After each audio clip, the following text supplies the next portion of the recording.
7번째 다니엘 기도회에 오신 여러분들을 주님의 이름으로 환영합니다. 오늘 하늘이 열리는 기적을 체험하시기를 주님의 이름으로 축원드립니다. 하늘은 무엇으로 여느냐? 믿음으로 여는 것입니다. 여러분, 믿음으로 열린 하늘을 바라보시고 그 열린 하늘로부터 내려오는 성령의 단비와 성령의 축복과 하나님의 응답의 역사를 경험하시기를 주님의 이름으로 축원드립니다. 여러분, 우리가 믿음의 여행을 시작을 했습니다. 노아처럼 우리도 믿음의 세계로 초청을 받아서 하나님의 부르심 가운데 우리가 믿음의 바다에 향해를 시작한 것입니다. 그리고 우리는 주저없이 떠났습니다. 물론 갈등도 있고 아브라함처럼 삐걱거렸던 것이 있습니다. 그럼에도 불구하고 우리는 떠난 것입니다. 여러분, 시작이 반이라는 말이 있습니다. 그만큼 시작이 중요하다는 것이죠. 떠났다는 것 자체가 시작한 것입니다. 하나님의 축복과 하나님의 은혜가 이미 우리들에게 임하였다는 것입니다. 주님께서 흔들리는 우리들에게 꿈을 주십니다. 하늘의 별들을 바라보게 하시고 저 사막의 모래를 바라보게 하시는 것처럼 우리에게도 꿈을 주십니다. 여러분, 그 꿈이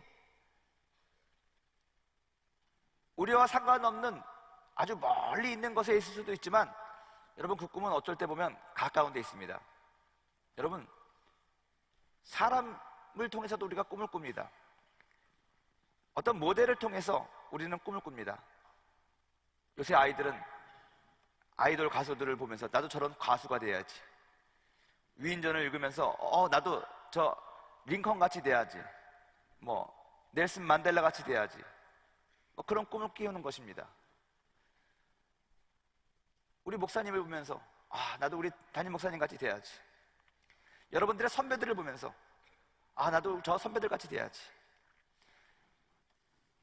우리 대학 청년국의 유행어가 최근에 카리스가 대세다, 그런 말이 있는데 저는 우리 카리스가 대세가 되어야 된다고 생각하는 사람 중에 하나입니다. 왜냐하면 우리 카리스가 우리 푸뉴마의 꿈이기 때문에 그렇습니다. 우리가 무엇을 보고 따라가겠습니까? 하나님의 사랑과 기름 부음은 내리사랑이거든요. 그리고 주님께서 우리들에게 약속하십니다. 언약하신다는 것입니다. 주의 확실한 약속의 말씀을 붙잡고 우리는 살아가는 것입니다. 비록 눈에는 아무것도 안 보이고 상황은 아직까지 칠흑같이 어두운 상황일지라도 하나님이 주시는 약속을 부여잡고 현실보다 그 약속을 더 우선순위 하면서 주여 믿습니다 하고 기다리는 것입니다. 반드시 때가 온다는 것입니다. 그러면 하나님께서 우리들에게 약속하시는 것 가운데 한 가지가 뭡니까? 내가 너와 함께 하겠다는 것입니다. 하나님이 함께함으로 말미암아 우리는 그 모든 것들을 할 수 있다는 것입니다. 하나님께서 부르신 약속의 땅에 우리도 도착할 수 있다는 것입니다.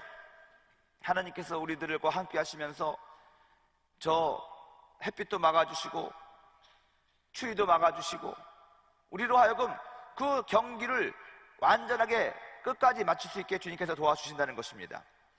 그럼 오늘 저는 여러분들에게 또 말씀드립니다. 하나님이 함께 하시는 것이 우리들에게 어떻게 증명되고 나타나는가? 주님께서 주신 율법이, 하나님께서 주신 율법이 그 증거라고 저는 생각을 합니다. 오늘 하나님 말씀이 좀 긴데 출애굽기 20장 3절에서 17절까지의 말씀인데 우리 한번 합독하도록 하겠습니다. 시작. 너는 나 외에는 다른 신들을 내게 두지 말라. 너를 위하여 새긴 우상을 만들지 말고 또 위로 하늘에 있는 것이나 아래로 땅에 있는 것이나 땅 아래 물속에 있는 것에 어떤 형상도 만들지 말며 그것들에게 절하지 말며 그것들을 섬기지 말라. 나 내 하나님 야훼는 질투하는 하나님이신즉 나를 미워하는 자의 죄를 갚되 아버지로부터 아들에게로 3, 4대까지 이르게 하거니와 나를 사랑하고 내 계명을 지키는 자에게는 1000대까지 은혜를 베푸느니라. 너는 내 하나님 야훼의 이름을 망명되게 부르지 말라. 야훼는 그의 이름을 망명되게 부르는 자를 죄 없다 하지 아니하리라. 안식일을 기억하여 거룩하게 지키라. 엿새 동안은 힘써 내 모든 일을 행할 것이나 7째 날은 내 하나님 야훼의 안식일인즉 너나 내 아들이나 내 딸이나 내 남종이나 내 여종이나 내 가축이나 내 문 안에 머무는 객이라도 아무 일도 하지 말라. 이는 엿새 동안에 나 야훼가 하늘과 땅과 바다와 그 가운데 모든 것을 만들고 7째 날에 쉬었음이라. 그러므로 나 야훼가 안식일을 복되게 하여 그날을 거룩하게 하였느니라. 내 부모를 공경하라. 그리하면 내 하나님 야훼가 내게 준 땅에서 내 생명이 길리라. 살인하지 말라. 간음하지 말라. 도둑질하지 말라. 내 이웃에 대하여 거짓 증거하지 말라. 내 이웃의 집을 탐내지 말라. 내 이웃의 아내나 그의 남종이나 그의 여종이나 그의 소나 그의 낙이나 무릇 내 이웃의 소유를 탐내지 말라. 아멘. 한번 따라해 볼까요? 믿음은 율법을 지키게 합니다. 오늘 십계명이 나와 있는 그 본문을 읽었지만 저는 오늘 십계명에 대해서 강의하려고 하는 마음이 없습니다. 하나님께서 우리들에게 주신 십계명을 비롯한 율법이 있습니다. 우리는 신약시대에 살면서 이 구약시대에 주었던 율법은 완전히 우리와 상관이 없는 것처럼 생각하고 살아가는 사람도 있는데 그렇지 않습니다. 이 율법을 우리에게 주신 것은 하나님께서 분명한 뜻이 있다는 것입니다. 만일에 필요 없다면 구약 성경은 찢어버렸을 것입니다. 하지만 그렇지 않잖아요. 우리들이 살아가는 데 있어서, 또 우리들이 생활하는 데 있어서 믿음이 가장 중요한데 그 믿음을 어떻게 성장시키고 또 우리는 무엇을 믿어야 되는지를 주님께서 분명히 보여주시는데 그 가운데 하나가 율법이라는 것입니다. 모세 이야기를 여러분 너무너무 잘 알고 있을 것입니다. 모세가 어떤 사람입니까? 히브리인이었습니다.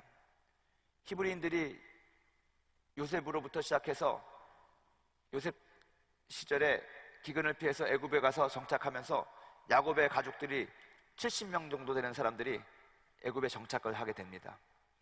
그리고 세월이 지났습니다. 요셉을 모르는 왕이 히브리 사람들을 핍박하기 시작했습니다. 급기야 히브리 민족들이 강성해지고 또 새가 많아지자 그들은 어떤 위협을 느꼈던 것 같습니다. 그래서 히브리 사람들이 남자아이를 낳으면 죽이라고 그랬습니다. 그럼에도 불구하고 히브리 산파들이 하나님을 두려워하고 경외하기 때문에 죽이지 않았습니다. 그래서 어떻게 했습니까? 강에 버리라고 그랬습니다. 모세는 그 가운데 레위 지파에서 태어났습니다. 근데 아이가 태어났을 때 참 준수하고 잘생겼나 봅니다. 부모가 그 아이를 버릴 수 없었습니다. 3개월을 석 달을 숨겨서 키우다가 이제는 할 수 없어서 그 아이를 나일 강물에 띄어보냅니다. 그리고 바로의 공주가 그를 건져내게 되는 것이죠. 모세라는 이름 자체가 물에서 건짐을 받은 아이라는 뜻 아니겠습니까? 모세는 바로의 공주의 밑에서 성장하게 되고 그가 성장한 다음에 히브리 사람을 핍박하는 애굽 사람을 죽입니다. 그것이 탄로나고 그가 도망을 갑니다. 미디안 광야에서 생활을 합니다. 그런 모세를 하나님께서 부르십니다. 왜 부르셨습니까? 이스라엘 백성들의 억울함과 안타까움을 내가 들었으니 그를 이제 구원하겠다는 것입니다. 너무나 잘 아는 이야기입니다. 그리고 모세로부터 이스라엘 백성들은 출애굽을 하게 되는 것이죠. 여러 가지 10가지 재앙도 있었고 여러 가지 일들이 있었습니다. 그건 제가 굳이 설명하지 않아도 다 아실 것입니다. 그리고 광야에서 하나님께서 모세에게 계명을 줍니다. 십계명을 주죠. 그리고 율법을 줍니다. 614가지의 율법이라고 하죠. 그리고 뭘 줍니까? 성막을 줍니다. 하나님을 예배하는 것, 하나님과 화목하게 하는 법, 또 우리가 하나님의 백성으로 살아가야 되는 법, 그런 것들을 모세를 통해서 이스라엘 백성들에게 준 것입니다. 여러분, 이스라엘이라는 나라는, 하나님의 백성들은 어떻게 보면 이 천국의 모형일 수도 있습니다. 하나님 백성들은 하나님의 법과 하나님의 뜻 가운데로 통치가 되어야 된다는 것입니다. 그래서 하나님이 분명히 이스라엘들에게 법을 준 것입니다. 하나님의 뜻을 준 것입니다. 그게 율법입니다. 그것대로 살아가야 되는데도 불구하고 이스라엘 백성들이 그것대로 살지를 않았죠. 이 하나님께서 우리에게 주신 율법은 어떤 구원의 방도만은 아닙니다. 구약시대에 우리가 구원받기 위하여 율법대로 다 행하면 구원받는다고 하긴 합니다. 하지만 구원을 목적으로 우리에게 율법을 주신 것만은 아닙니다. 하나님의 백성이 어떻게 이 땅 가운데서 살아가야 되는 것을 분명하게 알려주는 것이 그 하나님께서 우리에게 주신 율법이라는 것입니다. 어차피 그 율법을 다 지킬 수가 없다는 것을 하나님께서는 알고 계셨다는 것입니다.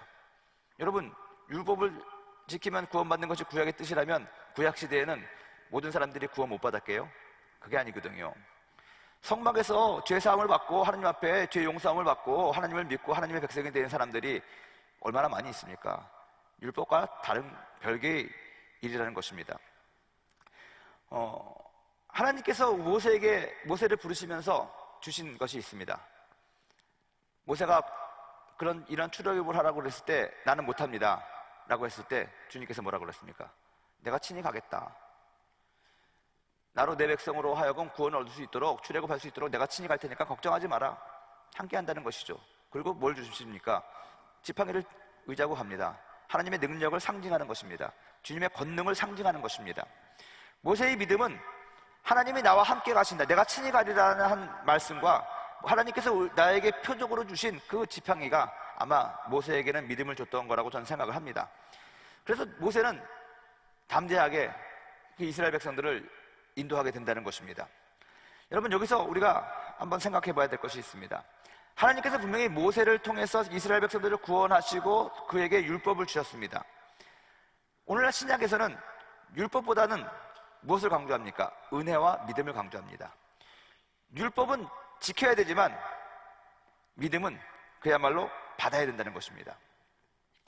우리가 율법을 지키면 구원받았기 때문에 엄청나게 율법을 지키려고 애를 씁니다. 유대인들이 지금까지도 그렇죠. 근데 오늘날 우리들은 하나님께서 그 율법보다 율법을 대신 완성하신 예수 그리스도를 믿으라는 것입니다.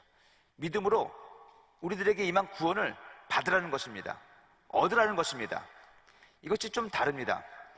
하지만 구약시대에도 하나님께서는 믿음을 요구하셨다는 것입니다. 아브라함이 믿으니 그를 의로 여기셨어요. 노아를 의로 여기셨습니다. 하나님께서도 구약시대에 보면 수많은 곳에서 믿음을 요구하신 그런 모습을 우리는 볼 수가 있다는 것입니다. 또 한편으로 신약 성경에서도 율법을 우리들에게 요구하시는 것도 주님께서 우리에게 말씀하십니다. 바울은 율법을 그리스도께로 인도하는 몽학선생이라고 했습니다. 율법이 없으면 우리가 죄를 죄라고 깨닫지 못합니다. 여러분, 하나님의 구원이 왜 필요합니까? 우리가 스스로가 내가 죄인인 것을 알고 내 자신 스스로를 성찰하고 깨달아야지만이 정말 구원이 필요하다는 것을 알 수 있다는 것입니다. 예수님의 역할은 그런 것이었습니다. 율법을 온전히 완성하시면서 또 율법이 우리들에게 가리키는 그 죄로부터 자유함을 주셨다는 것입니다. 그것을 믿는 것이 신앙이고 믿음이라고 저는 생각을 합니다. 우리가 믿음으로 말미암아 율법을 완성하신 그리스도의 모습을 닮아간다는 말이 있습니다. 그게 무슨 뜻이냐면요, 하나님을 믿고 예수님을 잘 믿으면 예수님이 이미 완성하신 율법을 우리도 잘 완성하며 살아간다는 것입니다. 율법이 말하는 죄를 짓지 않고 살아가야 된다는 것입니다. 그것이 우리들에게 성장과 성숙을 준다는 것입니다. 여러분, 분명히 알아야 될 것이 한 가지 있습니다. 율법을 잘 지킬 때 믿음이 생기는 게 아닙니다. 믿으면 율법을 잘 지키게 된다는 것입니다. 많은 사람들이 율법을 잘 지키면 나에게 믿음도 생기고 우리들의 행위가 올바르면 믿음이 생겨서 내가 하나님의 어떤 괜찮은 사람이 될 거라고 생각하는 경우가 있는데 그렇지 않습니다. 우리가 먼저 하나님을 믿고 의지하면 성령께서 우리로 하여금 그 율법을 잘 지키고 살아가게 만들어주신다는 것입니다. 그것이 우선순위가, 이 순서가 여러분 그렇다는 것을 여러분 잘 기억을 하셔야 돼요. 우리가 오늘 성령 세례 받는 것도 우리가 기도하고 그럴 텐데 율법적인 사람이 좀 성령 받기 힘듭니다. 왜냐하면 자꾸만 자기의 의와 자기의 어떤 행위가 앞서기 때문에 그렇습니다. 전 그런 적이 있습니다. 제가 설교하기 전에 한 3시간 기도하면 불이 떨어지겠지, 그래가지고 막 3시간, 2시간 기도합니다. 근데 불이 안 떨어지고 계속 꼬이기만 하고 그랬습니다. 그렇다고 해서 기도를 안 하느냐? 그건 아니지만 어쩔 때는 너무 바쁘고 막 정신이 없어가지고 기도를 못했는데 그러다 보니까 더 간절하게 성령을 의지하고 올라갔는데 갑자기 막 사람들이 은혜 받는 모습이 보이고 막 그러는 거예요. 제가 참 아이러니하다 생각을 했습니다. 여러분, 기도를 3시간 했다고 은혜가 임하고 기도를 적게 했다고 은혜가 안 임하는 것, 그것이 자체가 우리 마음 가운데 하나님을 의지하지 않는 것입니다. 자기의 의를 의지하는 것입니다. 은혜를 주고 안 주고는 하나님 마음입니다. 아멘. 성령을 주시고 안 주시고는 하나님 마음입니다. 내가 오늘 이렇게 간절히 부르짖었는데 성령을 왜 안 주시나요? 내가 오늘 금식했는데, 그거 아니에요. 그렇다고 해서 금식도 안 하고 그런 노력을 하지 말라는 건 아니지만은 정말로 주님 앞에 모든 주권을 맡기고, 주님이 모든 것은 주님의 뜻에 달려있는 것입니다. 주시는 이도 하나님, 취하시는 이도 하나님이십니다. 그것을 믿고 믿어야 돼요. 은혜를 주시는 주체가 하나님이라는 걸 믿어야 된다는 거예요. 우리에게 믿음을 주시는 주체가 하나님이라는 걸 믿어야 된다는 거예요. 그렇게 믿어지면 2시간 기도하고 3시간 기도하는 것이 쉬워진다는 것이죠. 그러면 자연적으로 성령이 언제 임하는지 모르게 내가 성령 충만 받아가지고 방언도 하고 성령 받는 것을 우리가 느낄 수 있다는 것입니다. 여러분, 우리들이 공부를 많이 한 사람들입니다. 여러분들은 다른 사람들보다 요즘에는 더 지식 수준이 높아졌습니다. 지식 수준이 높아졌다는 건 뭐냐면 여러분들이 혼적인 자아가 더 강하다는 것입니다. 우리가 초등학교 때부터 대학교, 대학원까지 배우는 일이 뭡니까? 영적인 것을 배우는 것보다는, 영적인 것은 교회 학교에 와서 일주일에 한 번 성경 공부하는 것밖에 없을 것입니다. 하나님 말씀 듣는 거 30분 정도 되는 말씀 듣는 것밖에 없을 것입니다. 그 외의 시간은 여러분들이 다 혼적인 공부를 하는 것입니다. 지성이라는 것이 혼입니다. 그러다 보니까 여러분들이 가지고 있는 이성이 여러분들이 가지고 있는 영성보다 훨씬 더 강합니다. 그것을 무시할 수는 없어요. 그러다 보니까는 이건 뭡니까? 우리들의 의지와 우리들의 행위와 우리들의 율법적인 것, 그런 것들이 더 강하다는 것입니다. 그래서 그런 거 무시하고 그냥 하나님의 전적인 은혜만 믿겠습니다 하면 찝찝하죠. 뭔가 모자란 것 같죠. 그래서 단순하게 말하면 되는데 그걸 복잡하게 막 꼬우고 하죠.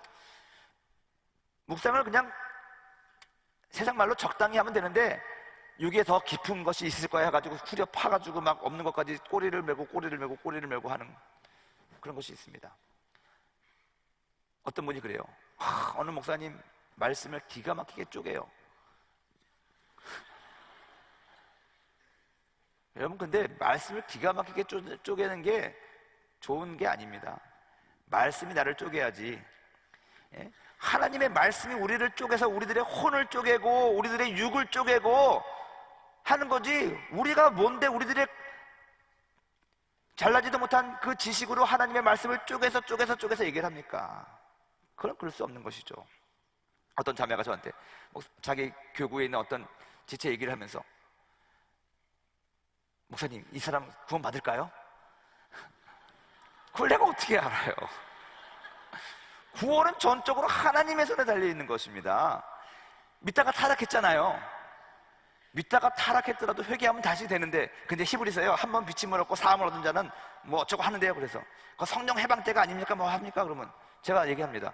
글쎄, 그건 나도 모르고, 내가 알기에는 우리 담임 목사님도 모를 것 같고, 하나님한테 물어봐야지. 그걸 구원에 관한 것을 갖다가 우리가 뭐 그렇게 얘기를 하냐. 구원의 문은 사실 모든 사람에게 열려 있거든요. 누구든지 회개하면 이 세상에 용서받지 못한 죄가 없다고 그랬잖아요. 하나님 앞에서 용서받지 못한 죄는 없는 거거든요.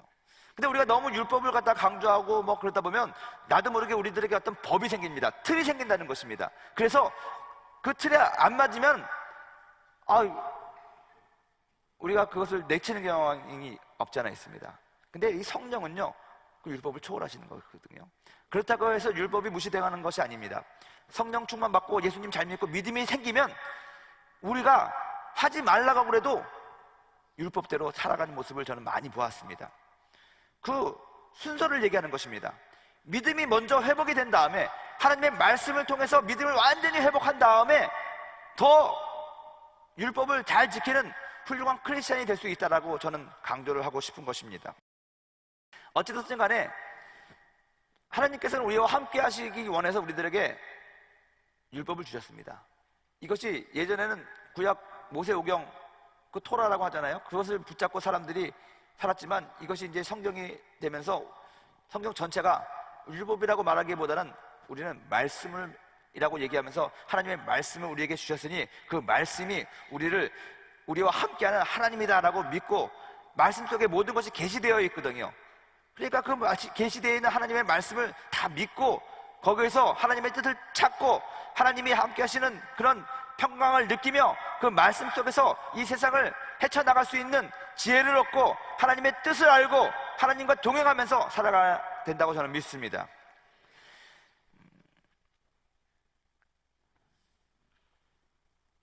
이렇게 말씀을 믿고 하다 보면 우리들의 믿음이 더 성장하게 되는 것이거든요. 세 가지가 있습니다. 이 믿음의 성장과 성숙인데요, 우리는 믿음을 그리스도의 말씀을 들음으로써 믿음이 생기게 됩니다. 믿음이 발생하는 것이죠. 그리고 이 발생한 믿음을 지키는 것입니다. 실천해 보는 것입니다. 그러므로 우리들의 믿음이 성장한다는 것입니다. 율법을 지킴으로 우리들 안에 있는 발생한 믿음이 성장한다고 그랬는데 저는 이렇게 표현하고 싶습니다. 믿음이 잉태하고 믿음이 해산하는 것이다. 믿음은 들음에서 나고 들음은 그리스도의 말씀이다라고 로마서 10장 17절에 나와 있고 지난주에 우리 담임 목사님도 말씀하셨습니다. 그때 우리가 믿음이 발생되는데 그것을 잉태된 믿음이라고 저는 생각을 합니다. 근데 잉태된 믿음은 힘이 없습니다. 능력이 없습니다. 사람이 결혼을 하고 아이를 갖죠. 그리고 임신을 합니다. 그러면 우리가 뭐라고 합니까? 아이가 아직 뱃속에 있어도 나 아이가 있다라고 얘기한다는 것입니다. 아이가 없다라고 얘기하지 않아요. 아이가 뱃속에 있으니까 눈에 보이진 않지만 아이가 있는 것입니다. 근데 그 아이가 눈앞에 보이기 위해서는 뱃속에서부터 밖으로 나온 해산이 되어야 된다는 것입니다. 여러분, 잉태된 믿음은 분명하게 하나님의 뜻이 있고 하나님의 어떤 그런 계획하심을 나에게 주는 것이지만 그것이 기적을 나타내지는 못합니다. 눈에 보이지가 않는 것이죠. 이것이 점점 성장해서 어머니의 뱃속에서 이제는 잊지 못해서 밖으로 나와야 된다는 것입니다. 믿음이 성장할 때 그 믿음을 우리가 해산시켜야 된다는 것입니다. 그 믿음이 해산될 때 눈앞에 기적이 보이는 것입니다. 하나님께서는 분명히 우리들에게 저 산을 옮길 수 있는 믿음을 주셨습니다. 믿음을 잉태했습니다. 될 것입니다. 그런데 아직까지 산이 그대로 있거든요. 이 믿음이 성장해야 됩니다. 우리들의 마음에서, 우리들의 이 속 안에서 성장해서 이제는 더 이상 이 믿음이 이 아귀까지 꽉 차가지고 어떻게 될 수 없을 때 터지는 것입니다. 믿음이 해산하는 것이죠. 주영기 목사님이 예전에 책에 보면은 그런 얘기가 있어요. 대조동 천막교회에서 기도를 하는데 책상하고 자전거가 필요해가지고 하나님 앞에 달라고 그랬더니 하나님이 주겠다고 잉태한 거죠. 자전거와 책상에 대한 믿음을 잉태한 것입니다. 그래가지고 새벽 예배할 때 선포했답니다. 하나님께서 나에게 자전거를 주셨습니다. 하나님께서 나에게 책상을 주셨습니다. 하니까 거기 있던 청년 몇 명이서 이상하다, 우리 전도사님 분명히 아무것도 어저께까지 없었는데 왜 저렇게 뻥을 칠까? 그래서 예배 끝난 다음에 가가지고 전도사님, 하나님이 주신 자전거 좀 보여주시고 하나님께서 주신 책상 좀 보여주시오. 그랬더니 목사님이 뭐라고 대답했어요? 내 뱃속에 있다고. 그래서 그 다음부터 자전거를 임신한 전도사, 그게 소문났다고 그러지 않습니까? 그리고 마침내 며칠 후에 어느 선교사님이 가면서 자전거를 주고 가고 또 책상을 주고 갔다는 이야기가 아주 유명한 예화가 여러분 기억이 날 것입니다. 믿음이 그런 것입니다. 믿음이 발생됐을 때 잉태한 것입니다. 그리고 그것이 실천되어졌을 때 그 믿음대로 우리가 하나씩 실천하고 해나갔을 때 이 믿음이 성장하면서 결국에는 그것이 우리들 앞에 해산이 되는 것이거든요. 그리고 여러분, 그 믿음은 성장해서 해산돼서 눈앞에 보이는 것으로 끝나서는 안 됩니다. 성장과 함께 성숙이 필요한 것이라는 것입니다. 믿음이 성숙이 돼야 돼요. 근데 이 믿음의 성숙은 뭡니까? 받은 응답을 우리가 잘 지키는 것입니다. 어떻게 지키십니까? 율법을 통해서 그걸 지키는 것입니다. 하나님께서 건강을 주셨거든요. 건강이라는 응답을 받았습니다. 건강이라는 것을 해산했습니다. 근데 그 건강 가지고 맨날 들로 산으로 놀러 다니면서 나쁜 짓 하고 다닌다.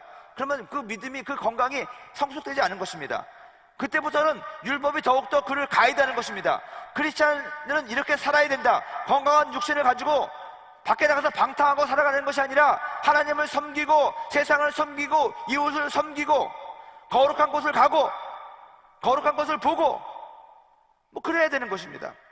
그때부터 정말 율법이 우리들의 받은 응답과 그 믿음을 성숙시켜 준다는 것입니다. 그러면 그런 것을 우리는 믿음의 삶이라고 얘기를 하거든요. 그렇게 되면 여러분, 성령의 열매가 자연스럽게 맺게 되어 있다는 것입니다. 우리 지체들이 그래요. 목사님, 술 먹고 담배 피는 거 미국에서는, 외국에서는 다 허용되는데 왜 우리 크리스찬들은 그게 허용되지 않습니까? 근데 저는 얘기합니다.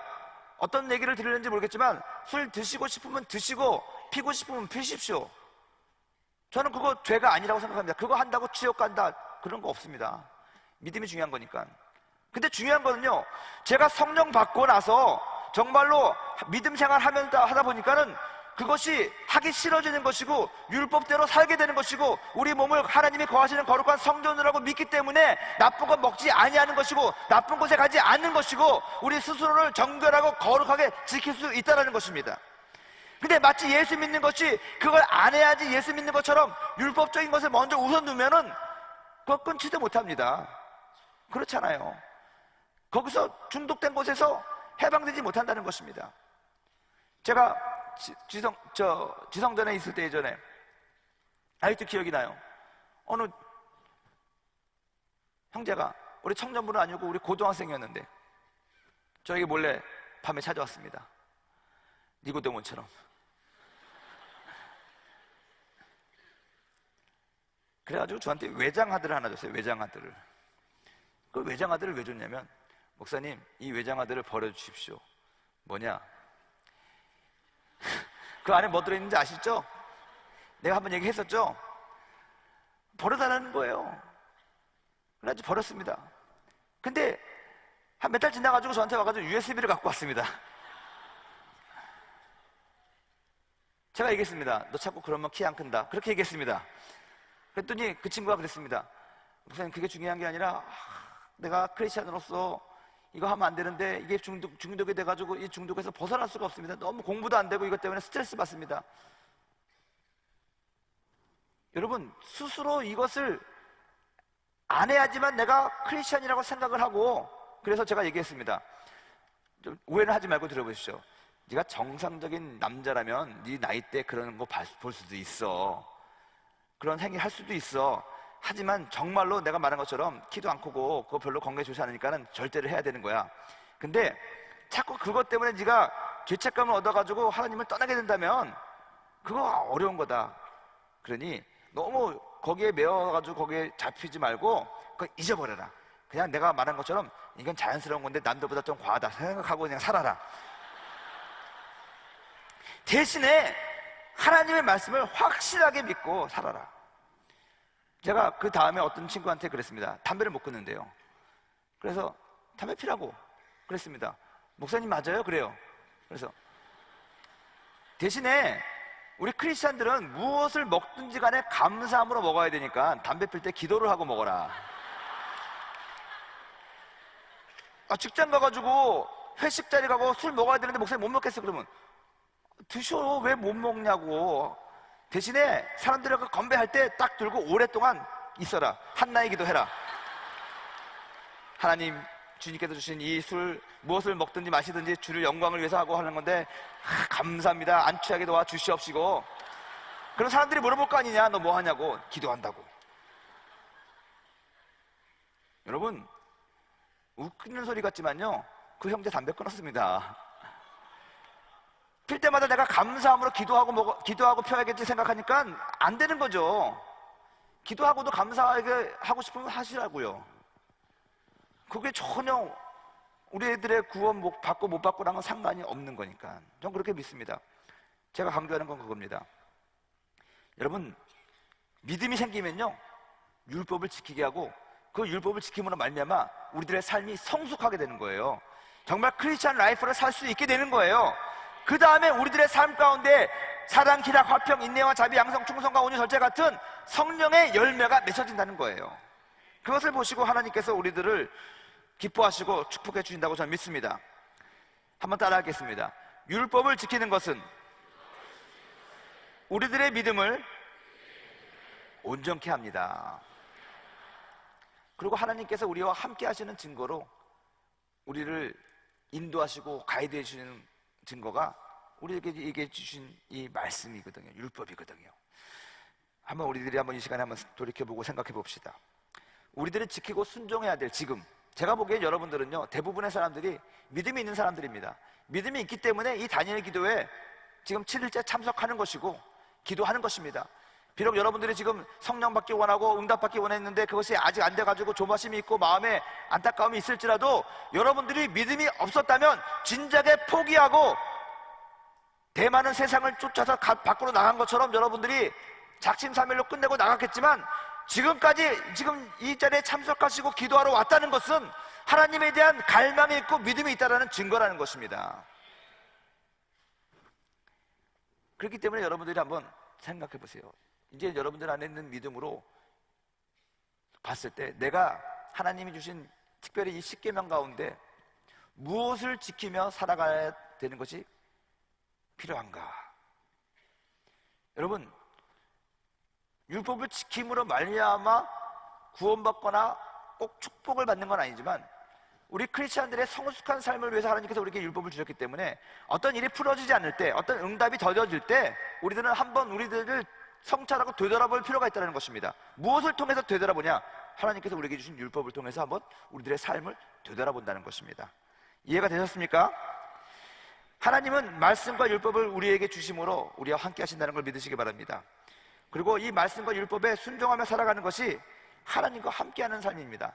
그러면서 우리들의 삶이 성숙하고 하나님의 영광을 나타낸다는 것입니다. 성령이 오시면 우리로 하여금 이러한 율법을 정상적인 크리스찬으로서의 삶을 살게 만들어 주신다는 것입니다.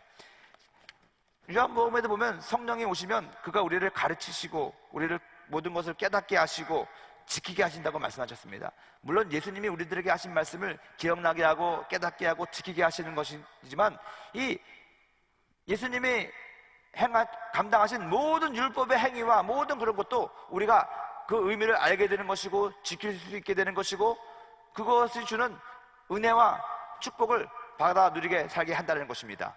누가? 성령이 그렇게 하신다는 것입니다. 그러므로 말미암아 우리들의 삶이 온전케 되게 만들어 주신다는 것입니다. 오늘 우리가 성령을 위해서 성령 충만 받기 위해서 기도할 것입니다.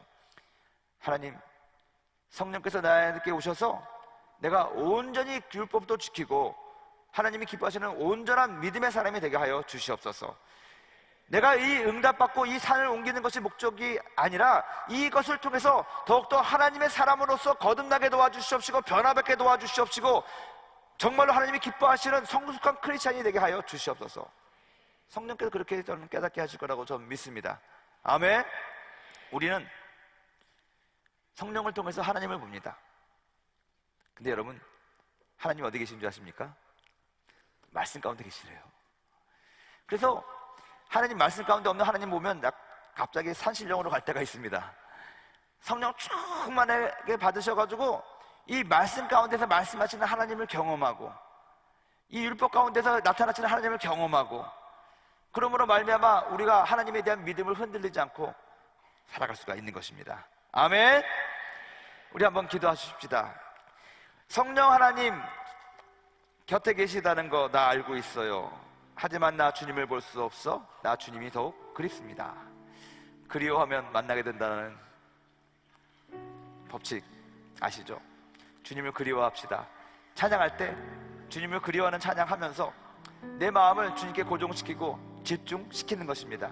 그리고 성령님 맞이하십시오. 그리고 그 성령님께서 주시는 눈으로 말씀을 보시고 하나님을 보시고 우리들의 삶을 되돌아 봐야 될 줄로 믿습니다. 아멘. 우리 한번 일어나셔서 기도하실 텐데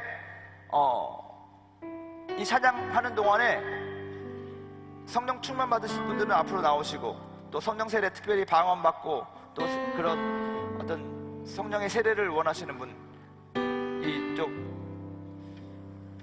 성가대 쪽으로도 오시고 특별히 여러분 각 구역별로 또 지체들이 오셨으면 좀 3, 4, 5 짝을 지어서 기도해도 좋습니다.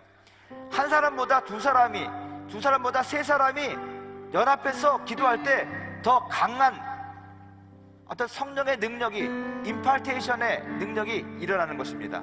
아멘. 그래서 우리 한번 찬양하고 한 9시 반까지 끊지 않고 뜨겁게 부르짖어서 기도할 것입니다. 우리 한 자매님이 저에게 어저께 카카오톡을 보냈는데, 혹시 제가 그분의 간증을 해도 신뢰가 안 될는지 모르겠지만 제가 은혜 받아가지고 소개를 합니다. 큰 소리를 지르고 싶었는데 주여 주여를 못했다고 합니다. 그래서 제가 권면했습니다. 그래도 큰 소리로 기도가 안 나오면 주여 주여 크게 하라고. 근데 어저께 주여 주여 주여 계속 하는데 점점 그것을 소리를 지를수록 그 소리가 깊어지면서 정말 성령 충만하고 방언이 더욱더 깊어지고 정말 하나님 앞에 큰 은혜를 받았다, 그런 간증을 들었습니다. 여러분, 성령 받고 방언하고 그러려면요, 우리 마음 가운데 의심이 없어야 되고 하나님을 전적으로 신뢰하는 가운데 주님 앞에 부르짖어야 됩니다. 주 예수의 이름을 부르는 자가 구원을 받는 것입니다. 그래서 여러분, 소리를 내야 됩니다. 어제도 몇몇 지들 보면 성령 받기를 원하는데 입을 딱 다물고 있어요. 그러면 안 돼요. 여러분들이 간절한 소원을 입을 통해서 질러야 돼요. 주여 주여 주여 하고 소리 지르십시오. 감사합니다 할렐루야라고 소리를 지르십시오. 그때 부르짖을 때 성령이 임하는 것입니다. 아멘.